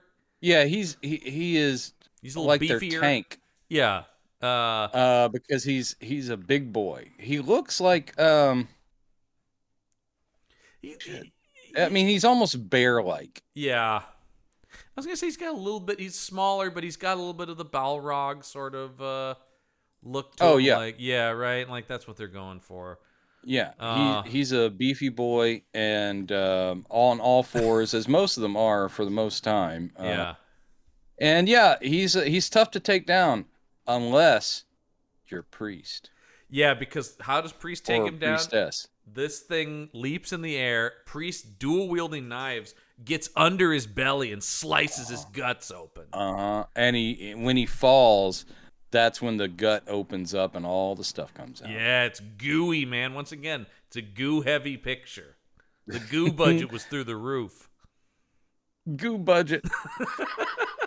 Oh man, I know it would make no sense, but what a great nickname for somebody. How's it going, Goo Budget? I just like the idea of Don't call me that. Okay, Goo you've got a Budget. studio accountant with a little shade hat on and just going like, Yeah, I'm sorry, yeah. what they are spending on goo on this priest picture, it's going to break the studio. This, by the way, the most expensive movie made by Screen Gems. Yeah. What did crack me up a bit is seeing Screen Gems come up. I mean, because it's just, of all the places you're not expecting Yeah. this to come from. Well, I see this a lot when doing things like the IP Squad and studying like franchise stuff like that. You do start to see these studios. They're just like, hey, maybe we can be like a big let's deal dip into studio. that. This is hot. Yeah, let's do it. That's often the undoing of these companies, I will say. Yeah, it's not always good business. Listen to the stories of your elders like Carol Co. and Canon and Orion. These all got a little too big for their britches. Canon, you can't make a Superman movie. You don't have that kind of money. What are you doing? But at the same time, no one else was doing it. That's the thing. It's like I go, oh God, but no one else wanted to let Chris Reeve make his dream project. See the inevitable IP Squad episode about that movie where Ibrahim will defend it with his life. I can't wait to talk to Ibrahim in depth because I've heard a little bit. He has said, he has promised, and who knows, that may already be out by the time you're hearing this, but he has promised that is going to be the last word on it. He said that's the last time he's going to publicly like really vouch for that movie. He's going to get it all out on that episode, so you're definitely going to want to listen to that. Let this be the last time I have to defend Superman 4. Yeah. All right. So they're like. Also, doesn't I think the sheriff guy shoots something else down here, and he's like, "Yeah, that's how you kill vampires." Yeah, I don't remember. And just like what? Sure. And then Maggie Q starts talking about her PTSD once again after this. I'm just like, no, movie, stop. I wake up screaming. Yeah, stop, movie. I wake up to the sound of vampires going. But they see this giant cave that has no vampires in it, but they're like, there must have been vampire. My God, they're building a new army of vampires. Yeah, vampire army. I gotta say, how did they not kind of see this coming? They're like, well, we didn't exterminate the vampires as much as we just pushed them all out over there. We never thought they'd like reproduce and then come back on us. Ever. Yeah, we never thought they might get peeved at us and start thinking about ways to also, kick our asses. They're supernatural creatures with weird powers. Like, I don't know why you expect that they would just be like, it's cool, man. We're just going to stay in jail over here. You got us. Yeah. That's it, man. Yeah. I don't know. Anyway. The fight's gone. We got nothing left. And then, of course, fucking sheriff guy has to be like, hey, Maggie Hugh, just real quick. Like, where I know we're fighting vampires. Like, do you guys get down? Like, can priests fuck? Yes. So, what do you have you never gotten any? Am I led to believe that this is neither the time nor the place, sir? And she's like, they take us when we're very young. Yeah. And we are celibate. Yeah. However, in the case of your friend who has no name, he was taken later, so he made the bigger sacrifice. Yeah. He sacrificed more, and basically meaning he knows what it's like to put his wing wang. That's just like this guy made the biggest sacrifice of us all because he knew what sex was. Yeah. And he gave it up. He gave it up. Which also, why? Like that whole thing about like, not only did he know what sex was, he literally had maybe War not a wife, is sacrifice, and it was about saving humanity from the Gleep Glops. I guess that's the thing, but the thing that doesn't work about it is she's talking about what he chose. He never gets a monologue about what I gave up and chose. All people just talk. Priest is so just like the whole movie. Yep. That you never get him going like, I gave up my life for this, and I have no idea how he feels about that. I have no idea how he feels about knowing he has a daughter. You know what? We should have him on the next podcast and just ask him these questions. Can we get the character of Priest on the next podcast? Hold on. I have an email out to Priest. Okay. Good. And that will guarantee we get the right one. He's priest at vampirehunters.com. Yeah. Yeah. I can't wait to hear what he has to say. Oh, wait, I misspelled. I sent it to priestess. Damn it. Well, she can tell me about it for him. She speaks for him I wouldn't mind. Yeah. So, but I just like the idea about like, new vampire army. You guys fuck or what? Yeah, that's essentially kind of the way this goes. Yeah, I Oh, don't that get it. sounds terrible. By the way, Yeah. Well, also before they went into the vampire cave, we didn't talk about it, but he did also just go like, "Hey, I just need you to know, like, I'm way into your niece slash will later be revealed to be your daughter." It's just like yeah, I just real quick movie. I know the movie wants to move along, but real quick, I need to get in my backstory too. Pass me by. Priest is dismissive Yeah. for the whole thing about he's like going, I know why you're really into it. It's not because they stole a human, it's because you're in love with her. Yeah. And he's like, well, maybe so. And so yeah, it does come up occasionally. It's like, I really do care about her. So what if I am, man? What's it to you? What you got? Why you gotta get on my back? Yeah. It's so dumb. It's really poorly written if you guys haven't figured it out. But Carl Urban rolls into the town of Jericho with his secret vampire train. I love old conductor guy at the station being like, hello, this train is not scheduled. Excuse me. Excuse me. Are there any vampires or human vampires aboard? Oh dear, and they kill him. Oh of course. no. Yeah. But it made me question like what's going on with the rails? Like there's a station with a conductor implying that our trains, is it unusual to have trains come through Jericho, or I don't know. I don't know. We never see another train. Or in the if movie. it is it may not be unusual, but just not at that time. That's Yeah. why he's so thrown. Oh, there's not supposed to be a train coming through. We're closed, actually. We're not supposed to be. Excuse me. Oh no, I've been exsanguinated. Oh, dear Lord. I once had blood, I have none now. That's very bad for me. I need the blood to live. And so, yes, this is where Carl Urban is conducting the chaos. We see like a couple in their house, and then a vampire leaps in through the window. Totally ripped off from 30 Days a Night. It's the exact same shot. That's, once again, almost legally actionable. And then, yes, Carl Urban doing his conducting of the violence, and you're just like, okay. Once again, you're the best, Carl Urban, but yikes, this movie's terrible. Yeah. Yeah, that happens, and because the movie's just in such a hurry, that happens very quickly, and then suddenly it's the next day, and Bettany and the sheriff and Maggie Q roll up into town and go, oh my god, well, because the priest got killed. We already talked about that scene, and they find that not only is everybody in the town dead, but they've got him up on crosses. That's just heavy, man. I mean, dude, once again, this movie has so much to say about religion, and It doesn't. no, But they're going to make not full even use of remotely. iconography. No, yeah, that's it exactly. It's like right. So it's that kind of thing where it's like, well, what does it mean? I'm not going to tell you. What does it mean to you? Yeah, that's Right? good. Right? Yeah. You tell me what it means. Yeah. Anyway, and that's when Paul Bettany's like, I don't know, this is 3 priests dead. Whatever we're dealing with, the likes of which has never been seen. Mm-hmm. And it turns out it's just Carl Urban, which is funny to me. It's just like the big, super powerful thing are not those gigantic creatures. It's this guy. That's a weird read on this movie. Yeah. Just like visually, that doesn't. I understand it like intellectually, but it's a weird choice. Mm-hmm.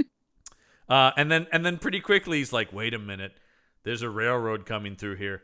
These tracks lead back to the city. That must be the plan, because I look at my watch and it's about time to start Act 3.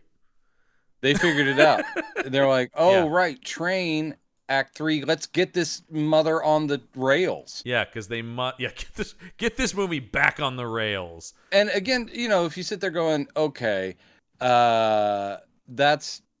we got this. It's a Western. It's a vampire Western. So, of course, Act 3 will happen on a train. Yeah. And you sit there hoping, you're praying in your mind, please, God, let there be a train roof fight while the train is moving. Don't worry, the movie's got you. Yeah, it does. It's got you. Except it's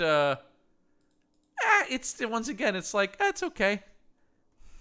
Yeah. It's just okay. there's nothing I can really like bag on it for. Like I said, like we've seen way worse action. But it's also happening around awkward villain dialogue of "Join me, brother.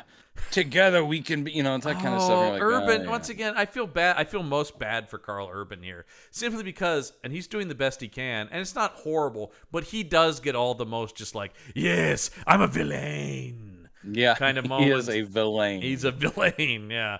It reminds me a lot of, and this is a reference no one makes, but it's Gary Oldman in Lost in Space, where he played Dr. Smith, but he's a Dr. Smith who's constantly going like, well, of course, what would you expect from a monster like me? Yeah. And you're just like, it's like, dude, I get it. He hates himself. Like, it's such a weird villain choice to be just going like, yes, I'm a monster, Will Robinson.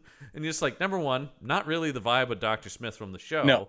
And two, oh, the pain, the pain. I would have loved to have seen Gary Oldman do that, because Gary Oldman could have crushed that and been really funny. And I bet he actually offered to on set, and they're like, no, let's pull back a little. And instead he's just like, there are killers on this ship, and they're like, how do you know? Because we smell our own. Yes. I believe he's on the record as saying that they paid him a lot for that, and that was his main interest. He did not fall in love with the script for Lost in Space. Weird. Yeah. Even though I remember being excited about that casting. Me too. Yeah. I was like, yeah, I can see him doing that. Oh, yeah. So anyway, they also figure out, they're like, wait a minute. This is also a classic stupid movie thing, too, where they're like, wait a minute. The reason they kidnapped Lily Collins is because he knew Paul Bettany would go after her, which then he knew that Christopher Plummer would send the other priests, which would draw all the priests out of the city, which implies there are only 4 priests. Dude, I didn't even get that. You're blowing my mind. But they said, like, then that will get all the priests out of the city, which implies there are only 4 priests.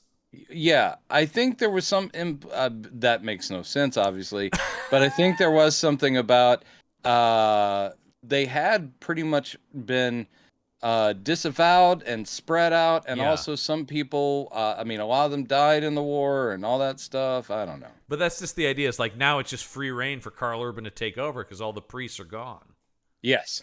And there's nobody else who can fight as established. Even though the priest wouldn't even be able to stop this guy. So what does it matter? Why did it matter to draw the priests out? He already killed them effortlessly. I don't. Yeah, actually, that's true. They had nothing to fear from those priests whatsoever. I don't know. It doesn't work. So the big plan is Maggie Q's going to drive ahead of the train by sending her bike into nitro mode, obviously, and plant explosives to blow up the rails. Yes. So that the train will derail, and in the meantime, the sheriff and Paul Bettany are going to get on the train to save Lily Collins.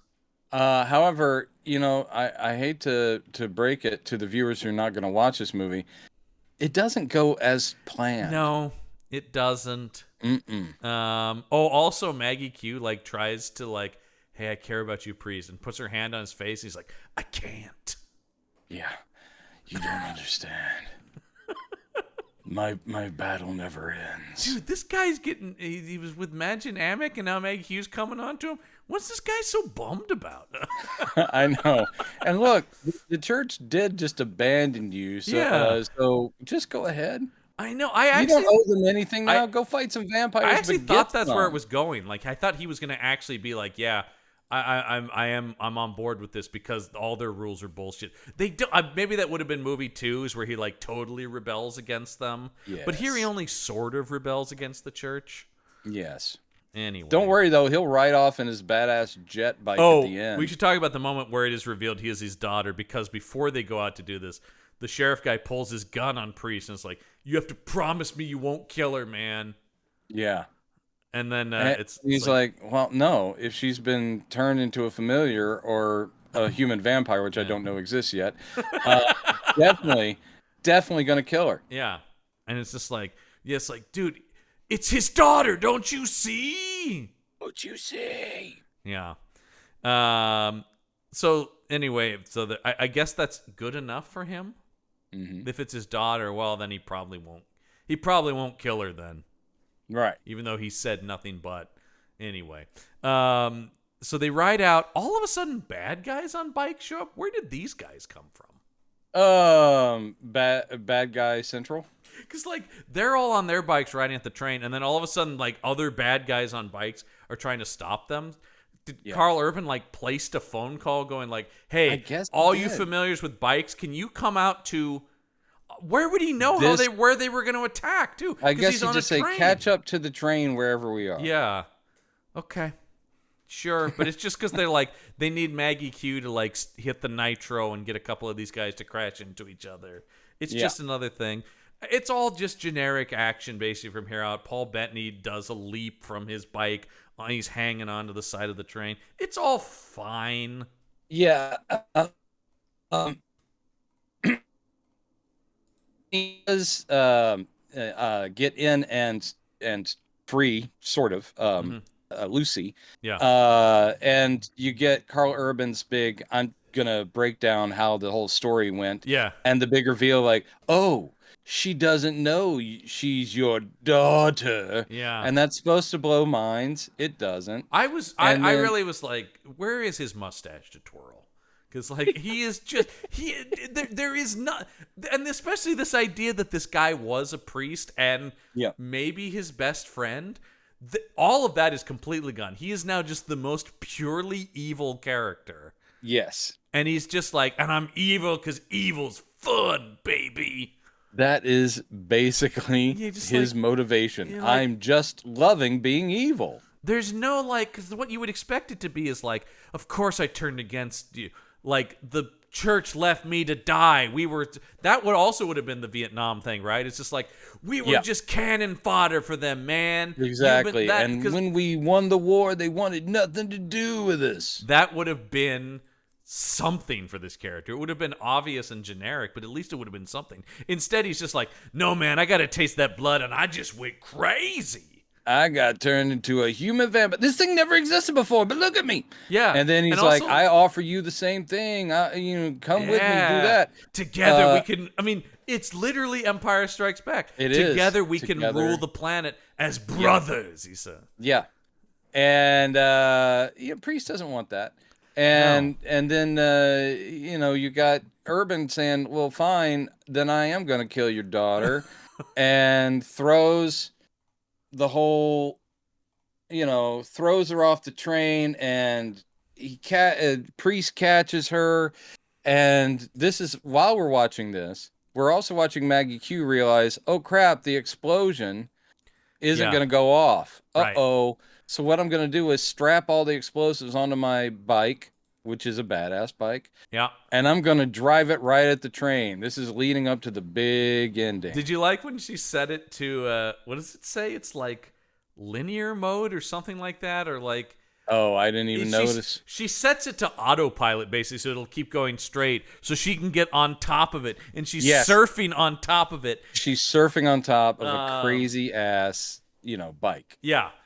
So it's going, but I can't remember. They show the interface where it switches to, like, straight ahead mode or whatever it is. Good. I'm glad they explained that. Otherwise, I would have had a problem. And of course she has to leap off right before it hits the train, obviously. Yes, I thought she was performing a suicidal act out of love, but apparently she still could jump off and survive. They even get the cut to Paul Bettany seeing her doing. He goes, no. Yeah. And so I thought too. I'm like, what? They're gonna kill her off? That's not great. Although it doesn't matter because I like Maggie Q, not this character. Yes. But no, she jumps off just as it explodes. Paul Bettany grabs Lily Collins and leaps away. And then, yes, it's pretty cool as Carl Urban is engulfed in flames. Yeah, it's just it's sort of them doing, in their own way, the forever graphic version of Bruce Banner getting blown apart by the gamma bomb. Oh, yeah. Where it's like arms spread and like flame and body part. I wouldn't be surprised if that was discussed in the, sure. CGI. It looks great. Yeah, but again, if this movie had actually felt like it was tense or building up to something awesome, this would be an unforgettable thing. I guarantee you that as soon as I have lunch, which is in mere moments. I will not be Yeah. thinking about this movie ever again. No, that's the thing about it. Like we were saying, we both saw this in the theater, and I remembered almost nothing beyond some base level like aesthetic I remember stuff. there was a train scene. Yeah, I and said that last week. I was remember like, yeah, I the remember the train. shurikens. That's about it. And I remember the tattoo. Like I remember what he looked like and stuff like that. Oh, but, sure, yeah. But like I did not remember Maggie Q was in this, or that Christopher Nope. Plummer was in this, or any of this. I Nope. remembered Carl Urban because Gergoni. Mike Gergoni was almost on this episode because he always talks about like vampire Carl Urban in a cowboy hat. That's super sweet, man. I don't know In if he, theory. I don't know if he actually likes the movie or if but he's just like, that was pretty badass, man. But I guarantee you, I think there's I guarantee you you there's know, a DVD copy of this in his home. Yeah. I think iconography goes a long way for some people. Yeah. Where it's just like, yeah, I don't care about story or dialogue or so forth, but damn, was that cool to look at for half a second. Yeah. And I actually, this isn't even that cool to look at. Like, No. that's the thing about it is like, there are other better movies for that. Yes. Like a movie I love is like Equilibrium that is kind of, it's got a little bit more brains than this, but not as much but as it's it still thinks pretty it. much style based. Right, it doesn't have as much brains as it thinks it does, but it's certainly much cooler to look at. Yeah. But then that same guy made Ultraviolet, which is terrible. Yeah. Which we didn't do. We almost did Ultraviolet, but it's not enough of a vampire movie. No. It's it's sort of and vampire actually, this in name one, only. I mean, they are vampires in Yeah, name, but we could have skipped this one, but it's sort of like Yeah. some of these I do pick in sort of a like, well, we did this one. This is representative of a certain thing. I mean, obviously, we could just say the Underworlds are. Yeah, Yeah. in retrospect, we could have taken this off, maybe, but I don't know. But It's we not did the worst. it. It's not the worst. Yeah, basically, it ends after everyone is okay. everyone's okay, and Lucy, as you said, has no real Papa. You're my No, father. 'cause There's nothing like that. She immediately runs to her boyfriend. Gloms onto boyfriend, and then Priest basically has a moment with Maggie Q, and then it's essentially, I have to get on my badass Well, bike. before he does that though, he walks into the church with Christopher Plummer, Oh, throws right. down a vampire head, and is like, "The fuck is this shit, man? Thought you said the Yeah. war was over." Yeah, turns out you was wrong, bitch. And then this is where they're talking about like, well, you've won the war's over now. Maggie says, he's like, no, it's just beginning. And is he going to then be shown just riding off with his cool goggles on? Yes. This is, I don't know if you've seen this. This has become a meme of sort. I don't know what to call it exactly, but a viral thing that people have been putting. People have been doing the Michael Bay ending to movies. Have you seen this? Mm-mm. People keep they've been. I've seen a few of these. They're pretty funny. You should look them up. Or I think maybe it's either called the Michael Bay ending or the 2007 ending. Either way, it's the same Okay. thing where they are glomming the end music from Transformers onto the end of different movies.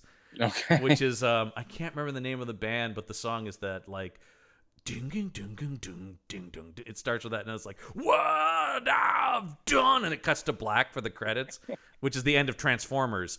But like somebody did it for Oppenheimer. Somebody's course. done it for the Avengers movies. It's Yes. very funny, but that's I expected that for this movie. And the movie ending actually doesn't hit as hard as the Transformers ending.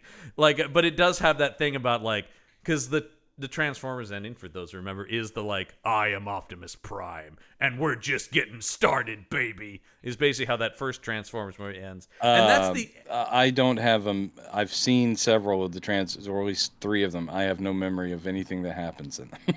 Well, I will say, they all end with an Optimus Prime. This is Optimus Prime. from They the planet, should. yeah. And he ends on like and this is a note to all you bastards out there. If you're gonna, it's like this planet is protected kind of stuff. Oh, okay, yeah. good. But that's the vibe I expected in this. And instead, he like rides off and it's supposed to be badass. But it almost feels like even the movie can't get up the energy. It's like, there he goes. You're. Because they yes, had again, to know the score doesn't do anything to help. It just ends. Because they had to know we're not making another one of these. Oh, I Are bet there you- were some hopes.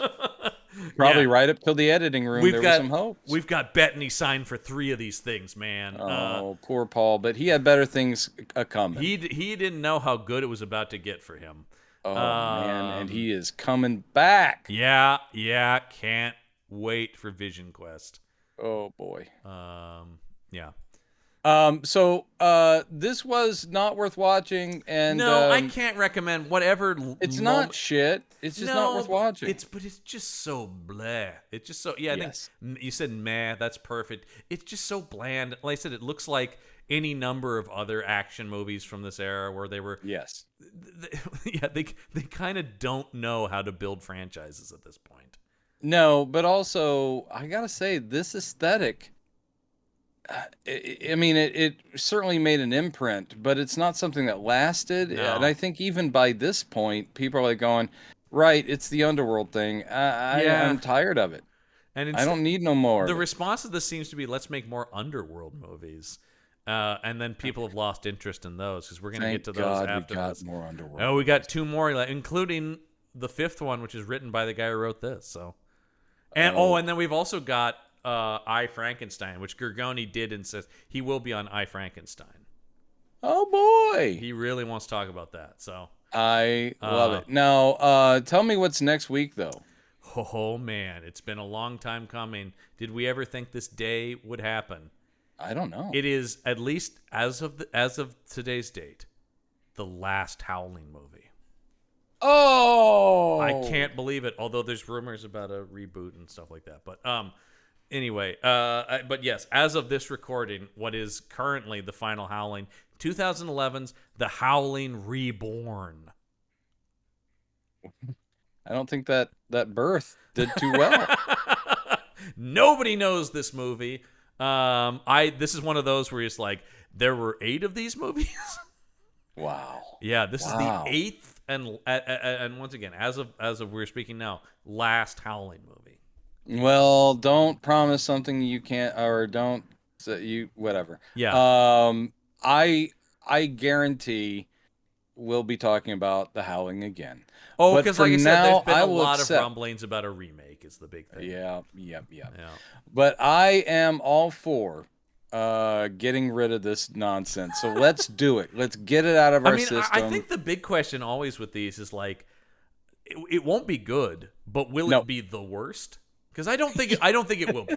I don't think it will be. I don't think you can really top that nonsense out at the everyone's home movie. Yeah, that thing. One there's one of them that's basically not a movie. So yeah, that thing. This has real actors in it, so it's got that. All right. Yeah, that's that. Although what the clips I'm seeing here don't look amazing, but yay! Yeah, it's dirt cheap, and I believe you can absolutely find it for free places. So perfect. Yeah, because who cares? But yes, Howling Reborn next week on the show. But that is going to do it for this week's episode of Campbell and Jones Meet the Monsters. I'm John Campbell.